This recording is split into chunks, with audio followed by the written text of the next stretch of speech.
Hello everyone, कैसे हैं आप लोग। तो आज हम डिस्कस करेंगे रिसेंटली उत्तर प्रदेश ने लॉन्च किया है बायो एनर्जी पॉलिसी 2022। तो क्या है यह पॉलिसी, इस पॉलिसी के बारे में डिटेल में डिस्कस करेंगे। इसकी मेन सिग्निफिकेंस क्या है, तो किस तरीके से ये जो है इम्पोर्टेंट हो सकती है, इसके जो पॉसिबल बेनिफिट्स क्या है इसके बारे में डिस्कस करेंगे। और मेन देखिए कि जो चैलेंजेस हो सकती है ऐसे पॉलिसीज को इंप्लीमेंट करने के बाद, उसको डिटेल में डिस्कस करेंगे। तो देखिए from environmental science point of view के हिसाब से देखिए, या फिर गवर्नेंस पॉइंट ऑफ व्यू के हिसाब से बहुत ही इंपॉर्टेंट वीडियो होने वाली है। तो इस वीडियो को एंड तक बिल्कुल देखते रहिएगा। और इससे पहले अगर आप लोगों ने हमारे चैनल को अब तक सब्सक्राइब नहीं किया है तो इसको प्लीज सब्सक्राइब कर लीजिए, ताकि आने वाले ऐसे ही वीडियोस के नोटिफिकेशन इसी तरह आपको मिलते रहे। तो चलिए आज का वीडियो शुरू करते हैं।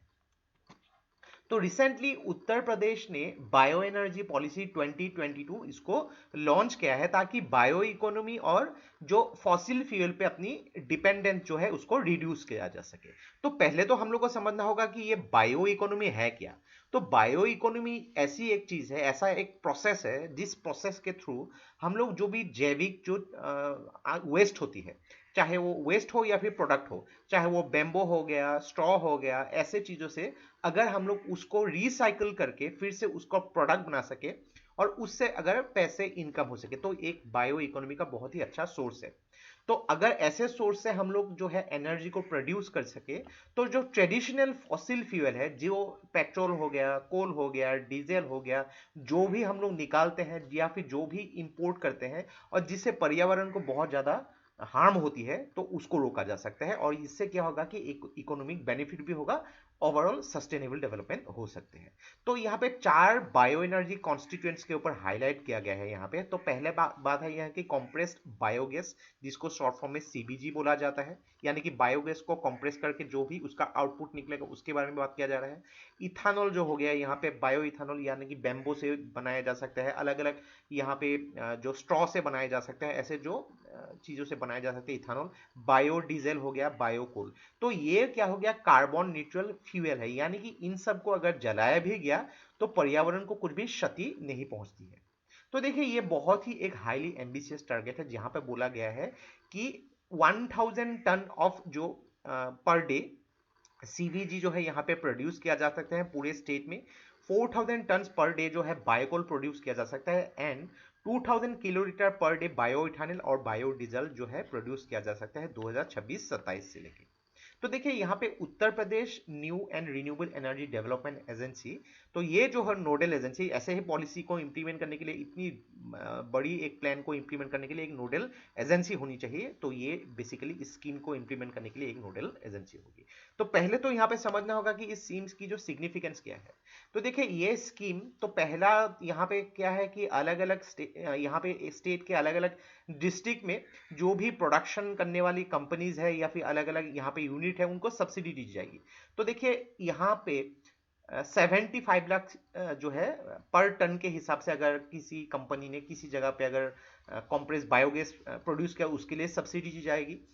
₹75,000 पर टन बायोकोल के लिए सब्सिडी दी जाएगी, और ₹3 लाख पर किलोमीटर बायोडीजल प्रोड्यूस करने में सब्सिडी दी जाएगी। लेकिन यहाँ पे कैप जो है 20 करोड़, यानी कि इससे ज्यादा खर्च सब्सिडी नहीं दी जाएगी, यानी ये मैक्सिमम है। सब्सिडी यहाँ पे जो दी जाएगी वो कहाँ कहाँ यूज होगा, उसको भी समझना जरूरी है।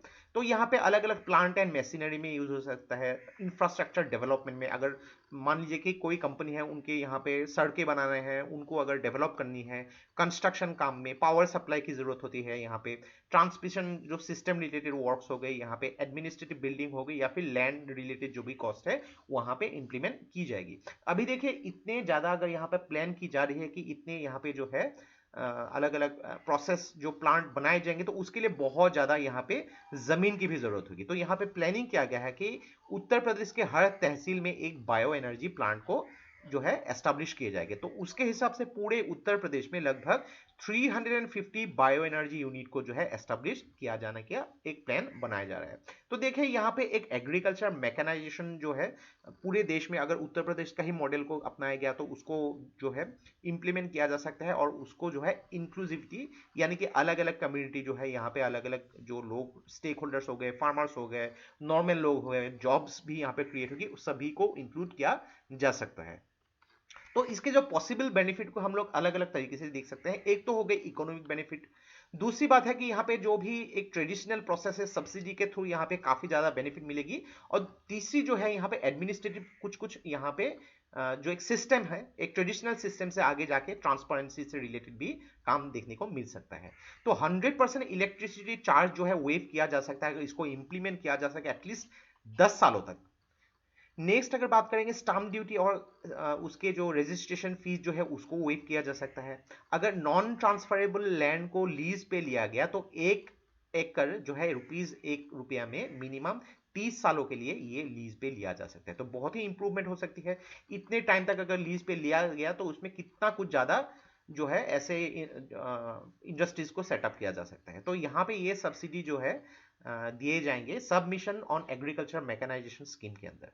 तो नेक्स्ट बात हो गई कि यहाँ पे ऐसे जब काम होती है तो यहाँ पे ट्रांसपेरेंसी से रिलेटेड बहुत प्रॉब्लम देखने को मिलता है। हमारे ट्रेडिशनल जो प्रोसेस होती है उसको भी इंप्रूवमेंट यहाँ पे मिल जाएगी। तो एप्लीकेशन और इंप्रूव ट्रांसपेरेंसी के ऊपर बहुत ही काम किया जाएगा। यहाँ पे जो भी फाइलिंग किया जाएगा वो फाइलिंग डायरेक्टली होगी, यानी कि कुछ मिडिलमैन नहीं होंगे। या ऐसे होते हैं जनरली कि मिडिलमैन को तो आप लोगों ने फाइल यहाँ पे डॉक्यूमेंटेशन के लिए फाइल को सबमिट कर दिया, लेकिन ये कब करेंगे ये उनकी मर्जी के ऊपर होती है। तो ऐसे नहीं होता, डायरेक्ट फाइलिंग होती है और उसके प्रोग्रेस यानी कि काम क्या हो रहा है प्रोग्रेस को डायरेक्टली यहाँ पे मॉनिटर किए जाएंगे। एक डिस्ट्रिक्ट लेवल कमेटी भी हर जगहों पे जो है यहाँ पे सेटअप किए जाएंगे ताकि ये बायो एनर्जी जो प्लांट है उसको इकोनॉमिकली वायबल बनाया जा सके। ऐसा नहीं कि बहुत ज्यादा खर्चा हो रहा है लेकिन उनके इतना उतनी हिसाब से नहीं हो रहा है, और यहाँ पे इन्वेस्टर्स जो भी है, जो भी इन्वेस्टर्स करेंगे यहाँ पे उनको भी उसका रिटर्न मिल सके, यानी कि इकोनॉमिक डेवलपमेंट हो और साथ में अलग चीजों की रिफॉर्म्स भी देखने को मिल सकता है। लेकिन देखिए यहाँ पे काफी कुछ चैलेंजेस भी हो सकते हैं।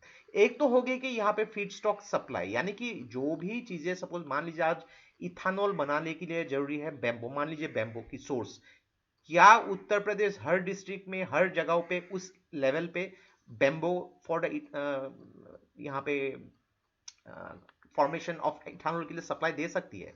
ये थोड़ी सोचने वाली बात है। तो इसके लिए एक राइट फंक्शनिंग प्रोसेस की जरूरत होगी। यहाँ पे जो बैम्बो के फार्मर्स है वहां पे उनको भी यहाँ पे जो है देखना पड़ेगा कि उन लोग की इकोनॉमिक फैक्टर कैसे है, क्या वो प्रोड्यूस कर सकते हैं यहाँ पे बायो एनर्जी प्लांट को। यहाँ पे जो अगर इथानॉल के प्रोसेस के लिए सप्लाई देने के लिए फीड स्टॉक की भी इंपॉर्टेंस बहुत जरूरी है, तो ये कंटिन्यूअस सप्लाई होना पड़ेगा। नेक्स्ट बात हो कि देखिए ऑयल कंपनीज को ये लेना देना नहीं है कि यहाँ पे ऑयल को हम लोग जला के कितना जो है एयर पोल्यूशन कर रहे हैं। उन लोग यही सोचेंगे कि हम लोग को यहाँ पे लॉस हो जा रहा है।